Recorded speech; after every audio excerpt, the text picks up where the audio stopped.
We just got some breaking news from the New York Times that Donald Trump has tapped Marco Rubio to join his administration as his Secretary of State. Now, there are a couple implications here. First and foremost, that Rubio will be leaving his Senate seat in Florida vacant, but also that Donald Trump has selected someone to be his Secretary of State who doesn't believe that Trump himself should have the nuclear codes. Rubio, for a long time, has been saying what a threat to national security that Donald Trump is. And now he's joining his administration, which shows not only how much of a cultist Rubio has become, but how spineless he is in such an important role. And it's the reason that this pick is kind of blowing up in Donald Trump's face because of so many resurfaced videos of both him and Rubio sparring back and forth, and one in particular that just shows how scared we should be. And we are going to get into all of that. But before we do, if I could quickly ask you to leave a like on this video, and if you enjoy our channel and want to be a part of this movement, to hit that subscribe button. It goes a long way, and it really means the world to me. Now, before we get into a video of Rubio from just a couple of months ago that really worries me, I want to flash back to 2016 and some attacks he had on Donald Trump. Let me tell you something. I will never quit. I will never stop until we keep a con man from taking over the party of Reagan and the conservative movement. He's a con man.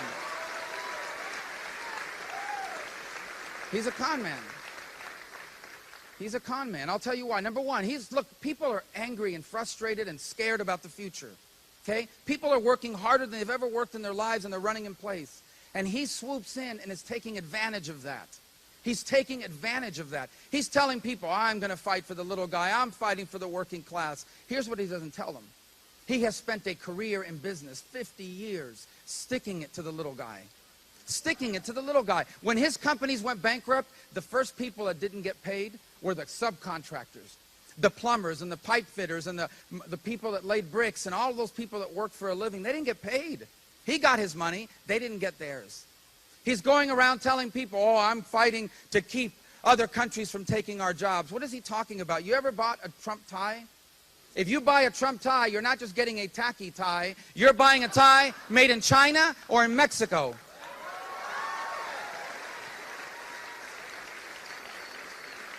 He portrays himself as the strongest guy on illegal immigration. That's fine, but Trump Tower was built by illegal immigrants from Poland, who he paid $4 an hour, 12 hours a day. Okay, a judge found that he was involved in a conspiracy to defraud these workers of their pay. Even now in Florida, he has a hotel or something down there. And 300 Americans have applied for jobs at that hotel. All of them got turned down. Instead, he brings workers from other countries. He acts like he's some sort of tough guy. He's not a tough guy. This is the first guy that asked for Secret Service protection. First guy. The other day, he told the protester, I wish I could punch you in the face. Donald Trump has never punched anyone in the face, okay? Rubio has now joined J.D. Vance in the long list of spineless cowards who opposed Donald Trump in 2016 and have gone back on all of their words because ambition is the most important thing to them. And that's very clearly true with Marco Rubio. He knew the truth back in 2016 when he was talking about the threat that Donald Trump is, something he has still said to this day, but now he's eating his words to benefit himself. Not a shock from a Republican like Rubio, but certainly very scary that he wouldn't defend the Constitution and that he wouldn't stop Donald Trump from acting on his worst intentions, on anything that comes to his mind. And we can see that in the clip that I wanted to talk about of Rubio saying that he doesn't really care if Donald Trump says he won't defend NATO countries, and we need to check that out right here. You just pushed and got legislation to require the advice and consent of the Senate or an act of Congress before any president could suspend, terminate, or withdraw U.S. membership from NATO. So I want you to take a listen to something Donald Trump said yesterday on the campaign trail. The presidents of a big country stood up and said, well, sir, if we don't pay and we're attacked by Russia, will you protect us? I said, you didn't pay? You're delinquent? He said, yes, let's say that happened. No, I would not protect you. In fact, I would encourage them to do whatever the hell they want. You got to pay. You've endorsed Donald Trump. Are you comfortable with him suggesting that he wouldn't defend NATO countries and actually he would invite Putin and Russia to invade them? Well, that's not what happened, and that's not how I view that statement. I mean, he was talking about a story that he talked about happened in the past. By the way, Donald Trump was president, and he didn't pull us out of NATO. You know, in fact, American troops were stationed throughout Europe, as they are today. They were then as well. But he's telling a story, and frankly, look, Donald Trump is not a member of the Council of Foreign Relations. He doesn't talk like a traditional politician. And we've already been through this now. You'd think people had figured it out by now. What he's basically saying is, if you see the comments, he said NATO was broke or busted until he took over because people weren't paying their dues. And then he told the story about how he used leverage to get people to step up to the plate and become more active in NATO. He's not the first American president. In fact, virtually every American president at some point in some way has complained about other countries in NATO not doing enough. You know, Trump's just the first one to express it in these terms. Rubio really just unable to answer what should be a basic question for someone who is going to become Secretary of State, and clearly doesn't care that Donald Trump is willing to let the Russians, let Putin, let China really do whatever they want, as long as they're, of course, saying nice things about Donald Trump, flattering him. That's all he's ever cared about. But it's not just foreign policy. Marco Rubio also seems to think that Donald Trump can do whatever he wants, contrary to what he actually believes on domestic policy, like we see right here. Immigration. If reelected, Donald Trump has said he's willing to build migrant detention camps and deploy the U.S. military to deport the more than 11 million undocumented immigrants in this country. It would be the largest deportation operation in American history. Do you support that plan? 11 million. That's an outdated. That was the number 10 years ago. We're talking upwards of 20, 25, maybe 30 million. Well, there's been almost 10 million people that have entered this country unlawfully in the last 3 years. To the question, would you support it? The number varies big time. I mean, it's another 9 to 10 million people just in the last 3 years. The answer to your question is yes. We cannot absorb 25, 30 million people who entered this country illegally. They're here illegally. What country on earth would tolerate that? We don't even know who most of these people are. They talk about vetting them with what?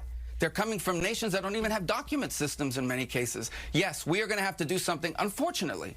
We're going to have to do something dramatic to remove people from this country that are here illegally, especially people we know nothing about. But 10 million, 11 million, that was the number 15 years ago. Today, it's upwards of probably 25 to 30 million, maybe more. Senator, here's what you said about Donald Trump's mass deportations proposals in 2016. Take a look. I don't think it's reasonable to say you're going to round up and deport 11 million people. I don't think it's a plan that works. I don't think that's a realistic policy. What a complete coward. Rubio, much like Vance, much like Lindsey Graham, these Republicans who you think know better, but clearly don't care. They're perfect for Donald Trump. It's a match made in hell because, of course, much like Trump, they'll do anything to benefit themselves. That's what they care about first and foremost. How can they advance their careers? How can they enrich themselves? How can they chase ambition? Not anything that benefits us. They don't care. And if you don't believe me, let's listen to Marco Rubio in 2016 again. And once a choker, always a choker. I guess that's what he meant to say. He spelled choker, C-H-O-K-E-R, choker. He called me Mr. Meltdown. Let me tell you something. Last night in the debate during one of the breaks, 2 of the breaks, he went backstage. He was having a meltdown. First, he had this little makeup thing applying, like, makeup around his mustache because he had one of those sweat mustaches. Then he asked for a full-length mirror. I don't know why, because the podium goes up to here, but he wanted a full-length mirror. Maybe to make sure his pants weren't wet. I don't know.